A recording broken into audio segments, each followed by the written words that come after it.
Guys good morning. মানে কি বহুতে হয়তো নাজানে যে AB UB APRO আৰু commando AB UB APRO commando fire brigade আৰু আপোনালোকৰ SDRF এইবোৰৰ মানে আপোনালোক APRO কমিউনিকেশ্যনৰ কামবোৰ কেনেকুৱা বহুতে নাজানে। চ' আজি এই ভিডিঅ'টোৰ জৰিয়তে আপোনালোকক মানে AB UB যিখিনি কথা ক'লোঁ AB UB APRO fire brigade commando তাৰপিছত আপোনালোকৰ APRO কমিউনিকেশ্যন, চ' সেইখিনিৰ ওপৰত মানে আপোনালোকৰ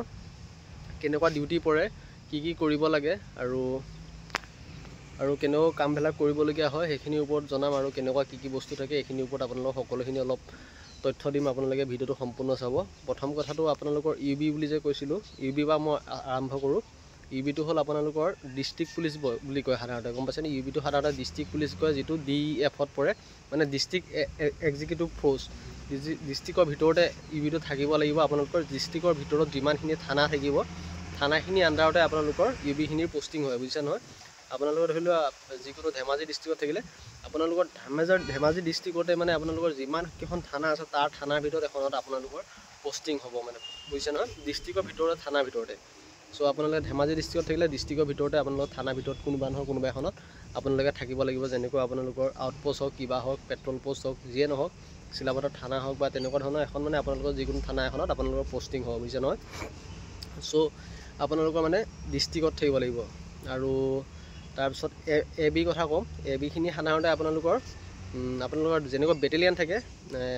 ধৰি লওক ধেমাজিত এতিয়া 22 বেটেলিয়ান আছে, 22 বেটেলিয়ানৰ ভিতৰত থাকিব লাগিব। আৰু 22 বেটেলিয়ানৰ ভিতৰত আপোনালোকৰ মানে কি হ'ল ছেকশ্যন আৰু প্লাটুন থাকে, যিবোৰ আপোনালোকৰ BOP থাকে, যিবোৰ বৰ্ডাৰৰ হেৰিত থাকে বা তেনেকুৱা BOPবিলাক বৰ্ডাৰৰ হেৰিত থাকে। সাধাৰণতে প্লাটুন ছিষ্টেমত আপোনালোকৰ 22জন 23জন থাকে, তেনেকুৱা ধৰণৰ থাকে। আৰু আপোনালোকৰ ছেকশ্যন থাকে। ছেকশ্যনটো কেনেকুৱা ধৰণৰ মানে আপোনালোকৰ যিবোৰ থানা থাকে থানাবোৰত বেটেলিয়ানবিলাক থাকে, সেই এটা ছেকশ্যন নাই কমে আপোনালোকৰ 12জন 10জন, মানে আপোনালোকৰ এটা ছেকশ্যন বুলি কয় সেইটো। 12জন 10জন বেটেলিয়ান মানুহ এক্সট্ৰাকৈ থাকে। চ' আপোনালোকৰ যেতিয়া UB এজন ডিউটিত যাব বা SI এজন ডিউটিত যাব, তেতিয়া কিবা এটা ইমাৰ্জেঞ্চি কেছ হ'লে বা এনেকুৱা কাজিয়া পেচাল হোৱা কিবা হোৱা তেনেকুৱা কেছ হ'লে আপোনালোকৰ বেটেলিয়ান 2জন বা 4জন বা তেনেকুৱা মানে লৈ যায়, আৰু বাকীকেইজন থাকে ৰুমতে, আৰু 2জন 4জন এনেকুৱা মানে কিবা এটা কেছ ওলালে বেটেলিয়ান 4-5জন এনেকৈ লৈ পিনে আপোনালোকৰ ডিউটিটোত যায়, বুজিছে নহয়? চ' সেনেকুৱা ছেকশ্যনৰ কামটো কৰে, থানাৰ পৰা লৈ যায় বেটেলিয়ানখিনি UB বা হেৰিয়ে কিবা এটা কেছ ওলালে। তো সেইটো মানে সিহঁতৰ লগত আপোনালোকে SI বা UB তেনেকুৱা লগত গৈ পিনে আপোনালোকে কেছত যাব লাগে, যিকোনো কেছত। আৰু লগতে BOP বা প্লাটুনত থাকিলেও তেনেকুৱা মানে আপোনালোকে তেনেকুৱা থানাৰ কাৰণে 2জন বা 3জন গৈ আপোনালোকে ডিউটিৰ কাৰণে যাবলগীয়া হয়, বুজিছে নহয়? 2জন বা 3জন মানে থানাৰ ডিউটিৰ কাৰণে যাবলগীয়া হয়, যিটো কিবা কিবি কেছ ওলালে বা কিবা হ'লে বা নাকা চেকিং লগালে, কিবা ৰাস্তা এজন চেকিং লাগি লগালে, তেনেকুৱা আপোনালোকে 2জন বা 3জন UB বা ছাব ইনস্পেক্টৰ বা তেনেকুৱা লগত গৈ পিনে নাকা চেকিং কৰিব লাগিব। আৰু লগতে AB হওক বা UB হওক চন্ত্ৰী ডিউটি বুলি যিটো কওঁ, সকলোৰে থাকে। AB থাকে, UB থাকে। AB অলপ বেছি থাকে চন্ত্ৰী ডিউটি কিছুমান জেগাত, যেনেকুৱা BOPবিলাকত বেছিকৈ থাকে চন্ত্ৰী ডিউটি, যিটো আপোনালোকৰ বহি থাকে, বহি পিনে যেন থাকে যে গেটৰ ফ্ৰণ্টত, তেনেকুৱা ধৰণৰ বা তেনেকুৱা মানে আৰু পুলিচ থানাৰ ফ্ৰণ্টত বা এনেকুৱা কিছুমান চাৰ্কিট হাউচ কিবা কিবি ফ্ৰণ্টত যে আপোনালোকে দেখিছেই হ'বলা, ফ্ৰণ্টত যেনেকুৱা এজন বেটেলিয়ান বহি থাকে, সেই তেনেকুৱা ধৰণৰ ডিউটিবিলাকো পৰে ABবিলাকৰ। তাৰপিছত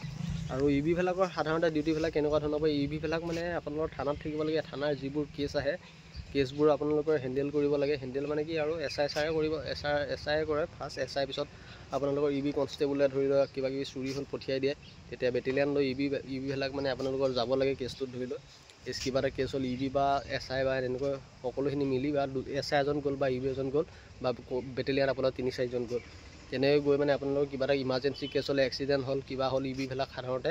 এইবোৰ কেছত বেছি যাবলগীয়া হয়। আপোনালোকৰ থানাত থকা মানে আপোনালোকৰ যিবোৰ কেছ হ'ব সকলোবোৰ কেছৰ কাৰণে UBবিলাক যাব লাগিবই। আপোনালোকৰ থানাত মানে 24 ঘণ্টা, যিহেতু ৰাতি ফোন মাৰিলেও আপোনালোকে যাব লাগিব। থানাত থকা সময়ত আপোনালোকৰ যদি কিবা এটা এক্সিডেণ্ট হ'ল বা কিবা এটা চুৰি হ'ল, কিবা হ'ল, ফোন কৰিলেতো আপোনালোকে পুলিচ যাবই লাগিব। চ' থানাত থকা মানে আপোনালোকৰ 24 আৱাৰ্ছ ডিউটিৰ নিচিনাই। যদি আপোনালোকৰ কিবা ইমাৰ্জেঞ্চি হয়, ফোন মাৰিলে আপোনালোকে ডিউটিত যাবই লাগিব, না বুলি কৰিব নোৱাৰিব। তো এতিয়া AB UB কথাটো আপোনালোকে অলপ হ'লেও আভাস পাইছে চাগে। আৰু এতিয়া বৰ্তমান যদি আৰু তাতকৈ ফুল তথ্য লাগে আপোনালোকে কমেণ্ট কৰিব, তাতকৈ আৰু ফুল তথ্যই মই ভিডিঅ' বনাবলৈ চেষ্টা কৰিম। আৰু এতিয়া বৰ্তমান ড্ৰাইভাৰৰ কথা ক'ম। পুলিচ কনষ্টেবল যিটো ড্ৰাইভাৰ আপোনালোকৰ ভেকেঞ্চি ওলাইছিল তাৰ ওপৰত কথা ক'ম। ভেকেঞ্চি ওলাইছিল সেইটোৰ পষ্টটো কাম কেনেকুৱা। পুলিচ ড্ৰাইভাৰ মানে আপোনালোকৰ সকলোৱে গম পায়, পুলিচ ড্ৰাইভাৰ মানে পুলিচৰ যেতিয়া কিবা এটা কেছ হ'ল, ক'ৰবাত যাবলগীয়া হ'ল, ক'ৰবাত থ'বলগীয়া হ'ল পুলিচবোৰক, বা আপোনালোকৰ পুলিচৰ কিবা কেছত যাবলগীয়া হ'ল, কিবা এটা হেৰি কৰিবলগীয়া হ'ল, কোৰ্টতে যাবলগীয়া হ'ল তেতিয়া পুলিচৰ গাড়ীতে আপোনালোকে যাব লাগিব মানে তেতিয়া আপোনালোকে পুলিচবোৰ য'তে যায় মানে পুলিচ আপোনালোকৰ সাধাৰণতে যি কেছে নহওক যিয়ে নহওক যেনেকুৱা নহওক ডিউটি নহওক আপোনালোকে ৰাতি 2টা হ'লেও পুলিচৰ লগত ড্ৰাইভাৰো যাব লাগিব চ' তেনেকুৱা ধৰণৰ ড্ৰাইভাৰ পুলিচ সমানেই কষ্ট পুলিচতকৈ ড্ৰাইভাৰটো বেছিয়ে কষ্ট হয় অলপ মানে কিহৰ কাৰণে আপোনালোকৰ চাওক পুলিচ বেলেগ এজন গ'লে আকৌ ড্ৰাইভাৰটো ইমান ড্ৰাইভাৰ নাথাকে মানে এইফালে বুজিছেনে চ' ড্ৰাইভাৰ এজন দুজন থাকে এজনে থাকে বা দুজন থাকে চ' ৰাতি 2টা বজাত হ'লেও আপোনালোকে পুলিচ বেলেগ এজন আহিলেও আপোনালোকৰ মানে কি বুলি কয় ড্ৰাইভাৰ এজনে যাবলগীয়া হয় যিহেতু গাড়ী এখনত চ' ড্ৰাইভাৰবিলাকৰ ছুটিও কম অলপ পুলিচৰ তুলনাত ড্ৰাইভাৰবিলাকৰ অলপ ছুটিটোও কম নিজৰ ডিষ্ট্ৰিক্টত পৰিলে ইমান চিন্তা নাই চ' বেলেগত পৰিলে অলপ মানে প্ৰব্লেম এটা আছে ড্ৰাইভাৰবিলাকৰ নাথাকা নহয় আমাৰ লগত যিহেতু চিনি পাওঁ গোটেইখিনি ড্ৰাইভাৰকে মই পুলিচ ড্ৰাইভাৰৰ কথা কৈছোঁ বেলেগ ড্ৰাইভাৰৰ কথা মই নকওঁ চ' পুলিচ ড্ৰাইভাৰখিনিৰ কথা আপোনালোকে গম পালে কেনেকুৱা ধৰণৰ অলপ মানে পুলিচতকৈ মানে অলপ হেৰিটো বেছি আৰু ছুটিটো অলপ কম আছে সেইবাবে মানে নিজৰ ডিষ্ট্ৰিক্টত নাথাকিলে প্ৰব্লেম হৈ যায় ড্ৰাইভাৰবিলাকৰ আৰু এতিয়া আপোনালোকৰ কামাণ্ডোবিলাক সাধাৰণতে মানে সেই যেনেকুৱা বেটেলিয়ানবিলাক এনেকৈ কামাণ্ডোবিলাকৰ বেটেলিয়ানে সিহঁতক খালি অলপ মানে ৰিক্সি এৰিয়াত ৰাখে যিবোৰ আপোনালোকৰ আলফাৰ তিনিচুকীয়া তেনেকুৱা মানে অলপ মানে আলফা চালফাৰ বা NDAB তেনেকুৱা ধৰণৰ কিছুমান মানে গম পোৱা বা এনেকুৱা ফৰেষ্টৰ ভিতৰত তেনেকুৱা ধৰণৰ মানে অলপ হাৰ্ড ডিউটিবিলাক কামাণ্ডোবিলাকৰ লাগে অলপ চ' কামাণ্ডোবিলাকৰ বেটেলিয়ানৰ নিচিনা আৰু কামাণ্ডোবিলাকে অলপ মানে হাৰ্ড ৰিক্সি এৰিয়াবিলাকত অলপ ডিউটিটো বেছিকৈ দিয়ে মানে যোনবোৰ এৰিয়াত আপোনালোকৰ আলফা চালফা কিবা কিবি মানে অলপমান দপদপনি মানে তেনেকুৱা থাকে তেনেকুৱা এৰিয়াবিলাকত সাধাৰণতে কামাণ্ডোবিলাক দিয়া হয় বুজিছে না হাৰ্ড ডিউটিবিলাকত কামাণ্ডোবিলাকক দিয়া হয়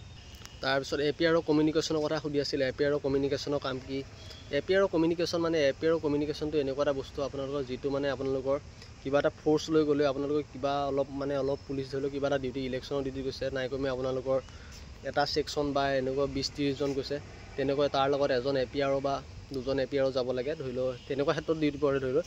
মানে কিবা এটা হৈ গ'লে সেয়াত ধৰি লওক আপোনালোকে মানে খবৰটো যে দিব পাৰে APR জৰিয়তে মানে ৱায়াৰলেছৰ জৰিয়তে চ' সেইটো কাৰণে তেনেকুৱা এটা ছেকশ্যন বা টলি মানে যিটো আপোনালোকে 30-40 জন যায় তাৰ টলিটোৰ লগত মানে এজন APR বা দুজন APR যায় যদি মানে কিবা এটা ইমাৰ্জেঞ্চি হয় কি মানে ৱায়াৰলেছৰ দ্বাৰা ৱায়াৰলেছ মানে জনাই দিব পাৰে আৰু লগতে আপোনালোকৰ APR অকল সেইটো কামেই নহয় তাৰ বাহিৰেও আপোনালোকৰ কিছুমান হেৰি আহে ওপৰৰ পৰা যিবোৰ আপোনালোকৰ কিছুমান মানে কি নটিচ আহে যে তেনেকৈ কিবা হ'ব চেলাৰী ক্ষেত্ৰত বা কিবা নটিচ যিকোনো নটিচ মানে এইটো মানে APR তাত ফাৰ্ষ্টতে আহে APR আপোনালোকৰ হেডকোৱাৰ্টাৰত মানে হেৰি কৰে APR তাত মেছেজটো প্ৰথমতে আহে যিকোনো আপোনালোকৰ ছুটি বন্ধ হ'ব কিবা বন্ধ হ'ব বা যিকোনো কিছুমান মেছেজ আহে APR হাতত APR তাত ফাৰ্ষ্ট প্ৰথম পৰে APR মানে যিটো কমিউনিকেশ্যনৰ হাতত আহে তাৰপিছত এনেকৈ বস্তুটো মানে এটা হেডকোৱাৰ্টাৰ বা এনেকৈ অফিচে গম পাই যায় বুজিছে নহয় আৰু APR জবটো ইমান বেয়া নহয় বহুত মানে আৰাম জব আৰু লগতে আপোনালোকৰ হেৰিও আছে ছুটিও আছে বা ফায়াৰ ব্ৰিগেডৰ ক্ষেত্ৰতো অলপ ছুটি আছে আৰু UBটো ছুটিটো কম অকণমান ABটো বেছিও আৰু UBতকৈ AB ছুটি বেছি আৰু তেনেকুৱা ধৰণৰ কথা আছে আৰু APRও ছুটি বহুত আছে ফায়াৰ ব্ৰিগেডৰো ছুটি বহুত আছে তাৰ বাহিৰেও আপোনালোকৰ এতিয়া আহিলে হেৰি ফায়াৰ ব্ৰিগেডৰ কামটো আপোনালোকে সকলোৱে জানে জুই জ্বলিলেহে যাব লাগে জুই নজ্বলিলে আপোনালোকে ফায়াৰ ব্ৰিগেডৰ ষ্টেচনতে থাকিব লাগে যিহেতু আপোনালোকৰতো বৰষুণৰ দিনত জুই নজ্বলেই ফায়াৰ ব্ৰিগেডৰ চ' ফায়াৰ ব্ৰিগেডৰ চাকৰিটো বহুত আৰাম আছে যিহেতু বৰষুণৰ দিনতহে আপোনালোকৰ মানে কি হয়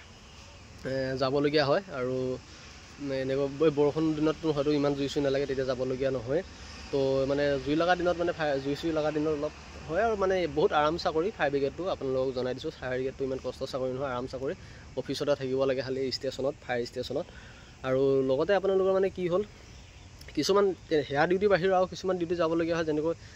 আপোনালোকে দেখিছে হয়তো চাগে মুখ্যমন্ত্ৰী বা তেনেকুৱা মিনিষ্টাৰ কনভয় বা এনেকুৱা হেৰিবিলাক কিবা এটা পাতিলে তাৰ লগতো ফায়াৰ ব্ৰিগেড মানে থাকিব লাগে এক্সট্ৰাকৈ ৰাখি কাৰণ কিবা এটা হৈ যাব জুই চুই লাগি যাব পৰা চান্স তেনেকুৱাবিলাকতো ডিউটি অলপ চলপ লাগে তাৰ বাহিৰে ইমান কষ্টৰ নহয় SDRFৰ কথা জানে SDRFটো কেনেকুৱা ধৰণৰ SDRFটো আপোনালোকৰ পানীত ধৰি লওক কিছুমানৰ ডেড বডি মৰিলে কৰিলে কিবা হ'ল তেনেকুৱা পানীৰ হেৰিত তেনেকুৱা ক্ষেত্ৰত SDRFটো আপোনালোকে সকলোৱে গম পাই চাগে আৰু তো ইমানখিনিয়ে ভিডিঅ'খিনি বেছি দীঘলীয়া নকৰোঁ তো ভাল লাগিল যদি লাইক কৰিব ছাবস্ক্ৰাইব কৰিব আৰু কি বিষয় লৈ আৰু জানিবলগীয়া আছে কমেণ্টত জনাব ধন্যবাদ